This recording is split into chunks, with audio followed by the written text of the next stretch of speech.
Jones, o tema hoje eram reformas, mas também está encerrando esse teu período na Câmara Federal. Faz um balanço das principais ações, considera que fizeste nesse 1 ano e 10 meses. Olha, o ambiente era exatamente isso. Eu falei um pouquinho sobre as reformas, sobre o impacto dessas reformas na economia. Evidentemente, isso tem muito a ver com política, quer dizer, a próxima eleição nós vamos decidir que modelo de país a gente quer. Esse 1 ano e 10 meses que eu fiquei lá, Rafael, eu tive uma experiência extraordinária. Pude aprender, pude conhecer e principalmente pude viver na prática como é importante para uma cidade da importância como Gravataí ter um representante de deputado federal. Eu fiquei 1 ano e 10 meses, entendeu? O tempo suficiente para conhecer e para entender que o poder está muito concentrado em Brasília. Uma cidade igual Gravataí, a nossa região metropolitana, precisa ter uma articulação lá, precisa ter um representante lá. Eu tentei desenvolver esse papel. E nesse 1 ano e 10 meses, os números comprovam, quer dizer, foram mais de 50 milhões liberados para Gravataí. Só para a saúde, nós conseguimos 1 milhão a mais por mês, em 3 anos isso deu 36 milhões. Mais recursos para a área do esporte, recursos para a área da pavimentação, um trecho da Arthur José Soares. Então são ações importantes que, tendo a cidade tendo um representante em Brasília, ele pode fazer essa disputa do orçamento que é feita lá. Então, em termos de recursos para a cidade, eu fiz o meu melhor e acho que foi satisfatório. No mais, o país vive esse debate, esse momento importante. Aqui hoje a gente viu muitos empresários apreensivos sobre o futuro da economia. E aí também, ter um representante da cidade que possa conversar e possa dar a sua opinião, me parece muito oportuno, muito salutar para a nossa querida aldeia de Gravataí aqui. Então, eu muito satisfeito pelo papel que me foi conferido. Eu assumi a Câmara dos Deputados, isso é muito importante a gente esclarecer, né? Eu sou suplente, eu assumi por 1 ano e 10 meses, no meio desse turbilhão de denúncia, de corrupção, de informações, e graças a Deus eu saio de cabeça erguida, né? Com as mãos absolutamente limpas, com a cabeça erguida, sem responder nenhuma denúncia, nenhum processo. Vi muita coisa acontecendo nesse 1 ano e 10 meses. Isso tudo serve com muita bagagem, muita experiência. E volto para trabalhar aqui como sempre fiz, caminhar para a cidade, correr, ajudar o prefeito Marco Alba na gestão, ajudar os prefeitos aqui da região metropolitana pela experiência que eu tive lá. Então, me doei ao máximo. Trabalhei muito nesses 1 ano e 10 meses, estudei muito, aprendi muito e saio com a cabeça erguida e com o coração cada vez mais apaixonado pela política, porque gostando ou não, a gente pode se decepcionar, a gente pode não gostar, mas a saída democrática está na política.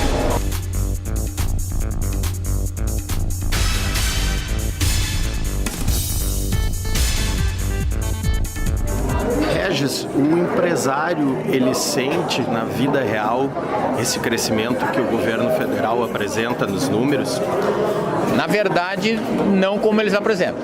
A gente acha que a própria reforma trabalhista, como o deputado colocou, ela começou a surgir efeitos, sim, não tanto pela reforma, mas mais pelo anúncio da reforma, do que vai vir à frente. Encoraja o empresário a começar a contratar de novo.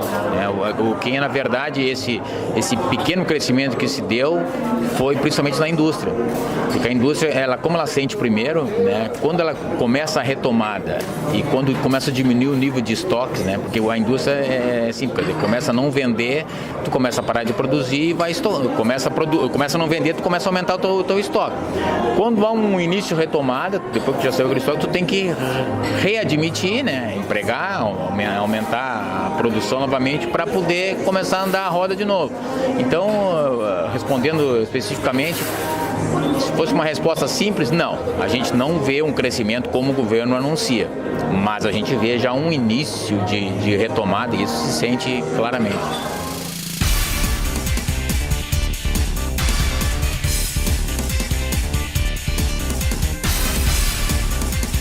Sente no município esse crescimento econômico que o governo federal apresenta em números?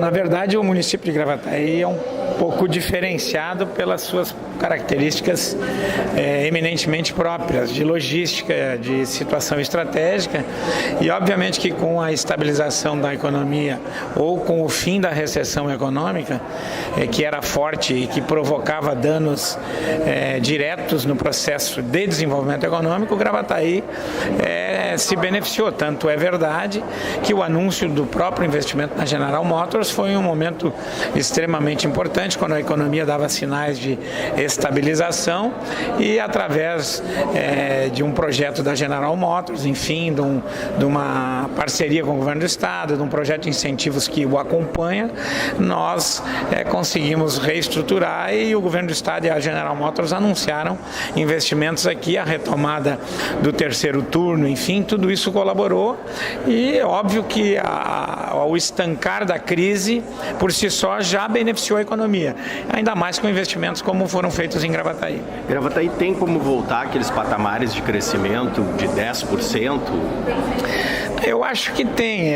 Aí tu tem que fazer uma avaliação mais complexa, porque a economia em que Gravataí está inserida, ela é a economia de caráter estratégico e mundial. Nós dependemos de exportação, de importação. Hoje a General Motors, por exemplo, ela importa pelo Rio Grande do Sul e pela planta de Gravataí os automóveis que dão entrada no Brasil via marca General Motors. E isso também provoca um efeito na confecção do nosso valor adicionado. Então, quando as nossas exportações são maiores, o nosso crescimento interno efetivamente é maior. Quando equilibra, ele promove esse equilíbrio que a própria palavra traduz. Mas nós estamos num momento importante. Eu acho que ao longo do prazo, com a recuperação financeira da prefeitura, com a melhoria dos indicadores do município, no aspecto de infraestrutura, educação já melhorou, saúde é um desafio permanente, segurança é uma competência do Estado, mas nós estamos assumindo de forma parceira, a colaboração nesse sentido. Com estas medidas e com a gestão eminentemente austera, no sentido de seriedade, de respeito ao dinheiro público e de escolhas adequadas, planejamento estratégico, seguramente é possível sim aproveitar a riqueza do município, produzida pelo setor privado, para que ela produza efeitos sociais através do poder público.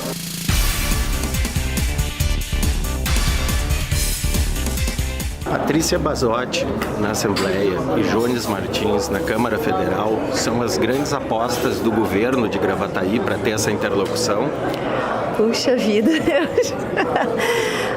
Sabe, Rafael, assim, nós participamos de um partido, do PMDB, o Jones é o nosso deputado federal, não eleito, suplente, mas nos representou por 1 ano e 10 meses, o que foi extremamente importante, não só para a nossa cidade, mas para toda a região. Basta ver os números que ele apresentou de recursos que trouxe para cá, um hospital do câncer para Porto Alegre, isso é de extrema importância. Então, naturalmente, ele é o nosso candidato a deputado federal, e a gente está conversando com o partido, ainda não teve um posicionamento direto do partido e específico a respeito disso, mas com certeza o Jones é o nosso candidato. Se o partido entender que nós podemos trabalhar junto, eu e o Jones, nós vamos fazer isso sim, com certeza, e com muito orgulho de representar aí a nossa cidade.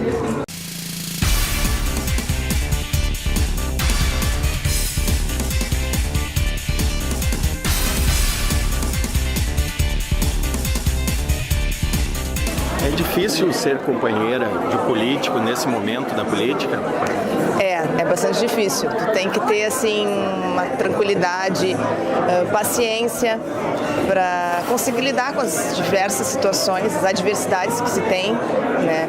Primeiro porque tu não tem assim, a pessoa em todos os momentos como tu gostaria. O político hoje ele é muito mal visto, ele é mal interpretado, independente do que faça, né? Independente da sua conduta, às vezes se esforçando, dando o seu melhor para representar a população. Tem um senso comum de que o político é ladrão, de que ele não é bem intencionado. Então tudo isso gera às vezes uma certa tensão assim no nosso dia a dia, né? Então realmente não é muito fácil.